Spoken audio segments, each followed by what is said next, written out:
ओम नमः शिवाय, जय श्री राम, राधे राधे। दोस्तों, कैसे हैं आप सभी लोग। मैं एक बार आपके समक्ष फिर से एक प्रस्तुत हूँ। तो जो है, आप लोग कैसे, हमेशा भगवान से यही इच्छा करता हूँ, आशा करता हूँ, कामना करता हूँ, हमेशा आप लोग खुश रहें, आबाद रहें, फलते फूलते रहें, प्रसन्नचित्त रहें और दूसरों की ऐसे ही सहायता करते रहें। तो मैं जो है आज फिर से श्रीमद् भगवद गीता के 9वें अध्याय को लेके आया हूँ। ठीक है, हम लोग ने 8 अध्याय का पूरा वर्णन देखा। हम लोग ने पूरी गरुड़ पुराण देखी, उसमें 17 अध्याय का। तो आपका बड़ा स्नेह प्राप्त हो रहा है, अच्छा लगता है कि आप लोग जोड़ रहे हैं और मेरे इस प्रयास को सार्थक बना रहे हैं। तो इसी तरीके से जुड़े रहिए और आगे तक लोगों तक फॉरवर्ड कीजिए, ताकि और भी लोग इस पर्टिकुलर सेशन और पार्ट का धार्मिक महत्व को जान सकें, उसके बाद समझ सकें और हम अपने सनातन धर्म को और आगे तक बढ़ा सकें। क्योंकि आज की रोज़मर्रा की स्थिति में लोगों के पास इतना टाइम नहीं है। ठीक है, तो हमेशा की तरह गणेश जी का आवाहन करते हुए हम लोग जो है इस 9वें अध्याय के महात्म और फिर उसके पूरे सार को समझेंगे हिंदी में। ठीक है, तो बिना टाइम वेस्ट करते हुए हम लोग जो है स्टार्ट करते हैं। तो जय श्री गणेशाय नमो नमः। ओम नमः शिवाय। तो श्रीमद् भगवद गीता जी के 9वें अध्याय का महात्म। श्री महादेव जी कहते हैं कि हे पार्वती, अब मैं आदर पूर्वक 9वें अध्याय के महात्म का वर्णन करूंगा, तुम स्थिर होकर सुनो। नर्मदा के तट पर महेश्वती नाम की एक नगरी है। वहाँ माधव नाम के एक ब्राह्मण रहते थे, जो वेद वेदांग के तत्व और समय समय पर आने वाले अतिथियों के प्रेमी थे। उन्होंने विद्या के द्वारा धन कमाकर एक महान यज्ञ का अनुष्ठान आरंभ किया। उस यज्ञ में बलि देने के लिए एक बकरा मंगवाया था। जब उसके शरीर की पूजा हो गई, तब उस सबको आश्चर्य में डालते हुए उस बकरे ने हंसकर उच्च स्वर से कहा, हे ब्राह्मण, इन बहुत से यज्ञों द्वारा क्या लाभ है। इनका फल तो नष्ट हो जाने वाला है तथा ये जन्म, जरा और मृत्यु के भी कारण है। यह सब करने पर भी मेरी जो वर्तमान दशा है, इसे देख लो। बकरे के इस अत्यंत कौतूहलजनक वचन को सुनकर यज्ञ मंडप में रहने वाले सभी लोग बहुत ही विस्मित हुए। जब वे यजमान ब्राह्मण हाथ जोड़कर अपलक नेत्रों से देखते हुए बकरे को प्रणाम करके श्रद्धा और आदर के साथ पूछने लगे, क्या पूछने लगे? ब्राह्मण बोले, आप किस जाति के थे, आपका स्वभाव और आचरण कैसा था, तथा किस कर्म से आपको बकरे की योनि प्राप्त हुई, यह सब मुझे बताइए। तब बकरा बोले, हे ब्राह्मण, मैं पूर्व जन्म के ब्राह्मण के अत्यंत निर्मम कुल में जन्म उत्पन्न हुआ था। समस्त यज्ञों का अनुष्ठान करने वाला और वेद विद्या में प्रवीण था। तथा एक दिन मेरी स्त्री ने भगवती दुर्गा की भक्ति से विनम्र होकर अपने बालक के रोग की शांति के लिए बलि देने के निमित्त मुझे एक बकरा मांगा। तत्पश्चात जब चंडिका के मंदिर में वह बकरा मारा जाने लगा, उस समय उसकी माता ने मुझे शाप दिया, ओ ब्राह्मणों में नीच पापी, तू मेरे बच्चे का वध करना चाहता, इसलिए तू भी बकरे की योनि में जन्म लेगा। द्विज श्रेष्ठ, तब कालवश मृत्यु को प्राप्त होकर मैं बकरा हुआ। यद्यपि मैं पशु योनि में पड़ा हूँ, तो भी मुझे अपने पूर्व जन्मों का स्मरण बना हुआ है। हे ब्राह्मण, यदि आपको सुनने की उत्कंठा हो तो मैं एक और भी आश्चर्य की बात बताता हूँ। कुरुक्षेत्र नाम का एक नगर है जो मोक्ष प्रदान करने वाला है। वहाँ चंद्र शर्मा नामक एक सूर्यवंशी राजा राज्य करते थे। एक समय जबकि सूर्य ग्रहण लगा था, राजा ने बड़ी श्रद्धा के साथ काल पुरुष का दान करने की तैयारी की थी। उन्होंने वेद वेदांगों के परगामी एक विद्वान ब्राह्मण को बुलवाया और पुरोहित के साथ वे तीर्थ के पावन जल से स्नान करने को चले। तीर्थ के पास पहुंचकर राजा ने स्नान किया और 2 वस्त्र धारण किए। फिर पवित्र एवं प्रसन्न चित्त होकर उन्होंने श्वेत चंदन लगाया और बगल में खड़े हुए पुरोहित का हाथ पकड़कर तत्कालोचित मनुष्यों से घिरे हुए अपने स्थान पर लौट आए। आने पर राजा ने यथोचित विधि से भक्ति पूर्वक ब्राह्मण को काल पुरुष का दान किया। तब काल पुरुष का हृदय चीरकर उसमें से एक पापात्मा चांडाल प्रकट हुआ। फिर थोड़ी देर के बाद निंदा भी चांडाली का रूप धारण करके काल पुरुष के शरीर से निकली और ब्राह्मण के पास आ गई। इस प्रकार चांडालों की वह जोड़ी आंखें लाल किए निकली और ब्राह्मण के शरीर में हठात प्रवेश करने लगी। ब्राह्मण मन ही मन गीता के 9वें अध्याय का जप करते थे और राजा चुपचाप यह सब कौतुक देखने लगे। ब्राह्मण के अंतःकरण में भगवान गोविंद शयन करते थे, वे उन्हीं का ध्यान करने लगे। ब्राह्मण ने जब गीता के 9वें अध्याय का जप करते हुए अपने आश्रयभूत भगवान का ध्यान किया, उस समय गीता के अक्षरों में प्रकट हुए विष्णु दूतों द्वारा पीड़ित होकर वे दोनों चांडाल भाग चले। उनका उद्योग निष्फल हो गया। इस प्रकार इस घटना को प्रत्यक्ष देखकर राजा के नेत्र आश्चर्य से चकित हो उठे। उन्होंने ब्राह्मण से पूछा, विप्रवर, इस महाभयंकर आपत्ति को आपने कैसे पार किया? आप किस मंत्र का जप तथा किस देवता का स्मरण कर रहे थे? वह पुरुष तथा वह स्त्री कौन थी? वे दोनों कैसे उपस्थित हुए? वे शांत कैसे हो गए? यह सब मुझे बताइए। ब्राह्मण ने कहा, हे राजन, चंडाल का रूप धारण करके भयंकर पाप ही प्रकट हुआ था तथा वह स्त्री निंदा की साक्षात मूर्ति थी। मैं इन दोनों को ऐसा ही समझता हूँ। उस समय मैं गीता के 9वें अध्याय के मंत्रों की माला जपता था। उसी का महात्म है कि सारा संकट दूर हो गया। महीपते, मैं नित्य ही गीता के 9वें अध्याय का जप करता हूँ। उसी के प्रभाव से प्रतिग्रह जनित आपत्तियों के पार हो सका हूँ। यह सुनकर राजा ने उसी ब्राह्मण से गीता के 9वें अध्याय का अभ्यास किया। फिर वे दोनों ही परम शांति मोक्ष को प्राप्त हो गए। यह कथा सुनकर ब्राह्मण ने बकरे को बंधन से मुक्त कर दिया और गीता के 9वें अध्याय के अभ्यास से परम गति को प्राप्त हुआ। तो देखा दोस्तों आपने कि किस तरीके से उसको बकरे की योनि मिली थी। ठीक है, बकरे का उन्होंने बलि दी थी, जिससे बकरे की जो माता थी, उन्होंने श्राप दिया था कि तुमको बकरे की योनि में जाना पड़ेगा। और बकरे की योनि में पैदा होने के बाद उसको अपने पूर्व जन्म के सार वृत्तांत याद था। उसके महात्म से उसने ब्राह्मण को बताया। ब्राह्मण ने उसको मुक्त कर दिया। तो ये हमारा अध्याय 9 का महात्म था। अब जो है हम लोग जो है इसका 9वें अध्याय का जो है सार व्याख्या हिंदी में सुनेंगे। तो कृपया एकाग्रचित्त होकर, प्रसन्नचित्त होकर इसे सुने। तो ओम श्री परमात्मने नमः। ओम नमो नारायणाय। ओम नमो भगवते वासुदेवाय नमः। ओम विष्णुवे नमः। उसके उपरांत श्री कृष्ण भगवान बोले, हे अर्जुन, तुझ दोस्त दृष्टि रहित भक्त के लिए इस परम गोपनीय ज्ञान को रहस्य के सहित कहूँगा कि जिसको जानकर तू दुख रूप संसार से मुक्त हो जाएगा। यह ज्ञान सब विद्याओं का राजा तथा सब गोपनीयों का भी राजा एवं अति पवित्र, उत्तम, प्रत्यक्ष फल वाला और धर्मयुक्त है। साधन करने को बड़ा सुगम और अविनाशी है।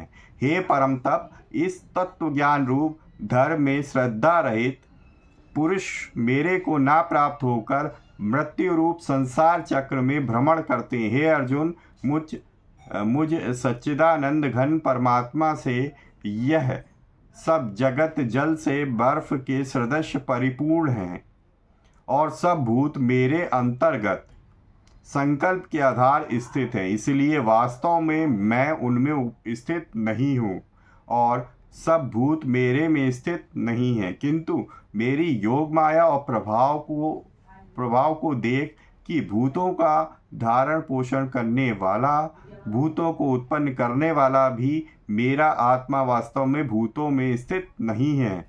क्योंकि जैसे आकाश से उत्पन्न हुआ सर्वत्र विचरण करने वाला महान वायु सदा ही आकाश में स्थित है, वैसे ही मेरे संकल्प द्वारा उत्पत्ति वाले होने से संपूर्ण भूत मेरे में स्थित है, ऐसे जान। हे अर्जुन, कल्प के अंत में सब भूत मेरी प्रकृति को प्राप्त होते हैं, अर्थात प्रकृति में लय होते हैं, और कल्प के आदि में उनको मैं फिर रचता हूँ। कैसे कि अपनी त्रिगुणमयी माया को अंगीकार करके स्वभाव के वश से परतंत्र हुए इस संपूर्ण भूत समुदाय को बारंबार उनके कर्मों के अनुसार रचता हूँ। हे अर्जुन, उन कर्मों में आसक्ति रहित और उदासीन के सदस्य का अर्थ है जिसके संपूर्ण कार्य कर्तव्य भाव के बिना अपने आप सत्ता मात्र से ही होते हैं, उसका नाम उदासीन के सदस्य है।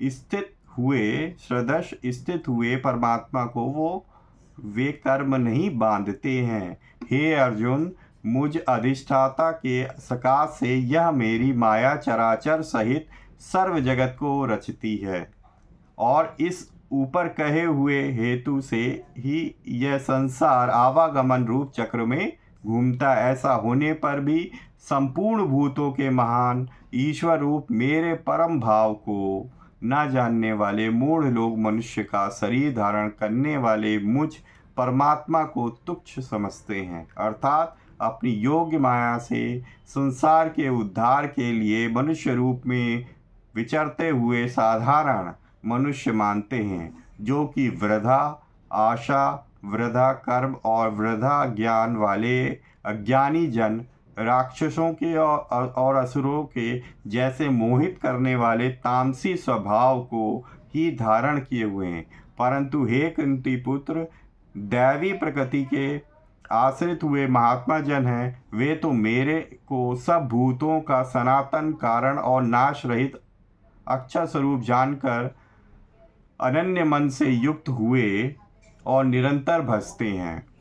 वे दृश्य निश्चय वाले भक्तजन निरंतर मेरे नाम और गुणों का कीर्तन करते हुए मेरी प्राप्ति के लिए यत्न करते हुए और मेरे को बारंबार प्रणाम करते हुए सदा मेरे ध्यान में युक्त अनन्य भक्ति से मुझे उपासते हैं। उनमें से कोई तो मुझ विराट स्वरूप परमात्मा को ज्ञान यज्ञ के द्वारा पूजन करते हुए एकत्व भाव से, अर्थात जो कुछ है सब वासुदेव ही हैं, इस भाव से उपासते हैं, और दूसरे पृथक भाव से, अर्थात स्वामी भक्त भाव से कोई बहुत प्रकार से भी उपासते हैं। क्योंकि क्रतु अर्थात श्रौत कर्म मैं हूँ, यज्ञ अर्थात पंच महायज्ञादिक स्मार्त कर्म मैं हूँ, स्वधा अर्थात पितरों के निमित्त दिया जाने वाला अन्न मैं ही हूँ, औषधि अर्थात सब वनस्पतियाँ मैं हूँ, एवं मंत्र भी मैं ही हूँ, घृत मैं हूँ, अग्नि मैं हूँ, हवन रूप क्रिया भी मैं ही हूँ। हे अर्जुन, मैं इस संपूर्ण जगत का धाता अर्थात धारण पोषण करने वाला एवं कर्मों के फल को देने वाला तथा माता पिता और पितामह हूँ, और जानने योग्य पवित्र ओंकार तथा ऋग्वेद, सामवेद, यजुर्वेद भी मैं ही हूँ। हे अर्जुन, प्राप्त होने योग्य तथा भरण पोषण करने वाला, सबका स्वामी, शुभाशुभ का देने वाला, सबका वास स्थान और शरण लेने योग्य तथा प्रति उपकार न चाहकर हित करने वाला, और उत्पत्ति प्रलय रूप तथा सबका आधार निधान और अविनाशी कारण भी मैं ही हूँ। मैं ही सूर्य रूप हुआ तपता हूँ तथा वर्षा को आकर्षण करता हूँ, वर्षता हूँ। और हे अर्जुन, मैं ही अमृत और मृत्यु एवं सत और असत भी सब कुछ मैं ही हूँ। परंतु जो तीनों वेदों में विधान किए हुए सकाम कर्मों को करने वाले और सोमरस को पीने वाले एवं पापों से पवित्र हुए पुरुष मेरे यज्ञों के द्वारा पूज कर स्वर्ग की प्राप्ति को चाहते हैं, वे पुरुष अपने पुण्यों के फल स्वरूप इंद्रलोक को प्राप्त होकर स्वर्ग में दिव्य देवताओं के भोगों को भोगते हैं। वे विशाल स्वर्गलोक को भोगकर पुण्य क्षीण होने पर मृत्युलोक को प्राप्त होते हैं। इस प्रकार स्वर्ग के साधन रूप तीनों वेदों में कहे हुए सकाम कर्म के शरण हुए और भोगों की कामना वाले पुरुष बारंबार जाने आने को प्राप्त होते हैं, अर्थात पुण्य के प्रभाव से स्वर्ग में जाते हैं और पुण्य क्षीण होने से मृत्यु लोक में आते हैं। जो अनन्य भाव से मेरे में स्थित हुए भक्तजन मुझ परमेश्वर को निरंतर चिंतन करते हुए निष्काम भाव से भजते हैं, उन नित्य एक ही भाव से मेरे में स्थिति वाले पुरुषों का योगक्षेम मैं स्वयं प्राप्त कर देता हूँ। हे अर्जुन, यद्यपि श्रद्धा से युक्त हुए जो सकामी भक्त दूसरे देवताओं को पूजते हैं वे भी मेरे को ही पूजते हैं, किंतु उनकी वह पूजना अविधिपूर्वक है, अर्थात अज्ञान पूर्वक है, क्योंकि संपूर्ण यज्ञों का भोक्ता और स्वामी भी मैं ही हूँ। परंतु वे मुझ अधियज्ञ स्वरूप परमेश्वर को तत्व से नहीं जानते हैं, इसी से गिरते हैं, अर्थात पुनर्जन्म को प्राप्त होते हैं। कारण यह नियम है कि देवताओं को पूजने वाले देवताओं को प्राप्त होते हैं, पितरों को पूजने वाले पितरों को प्राप्त होते हैं और भूतों को पूजने वाले भूतों को प्राप्त होते हैं और मेरे भक्त मेरे को ही प्राप्त होते हैं। इसलिए मेरे भक्तों का पुनर्जन्म नहीं होता।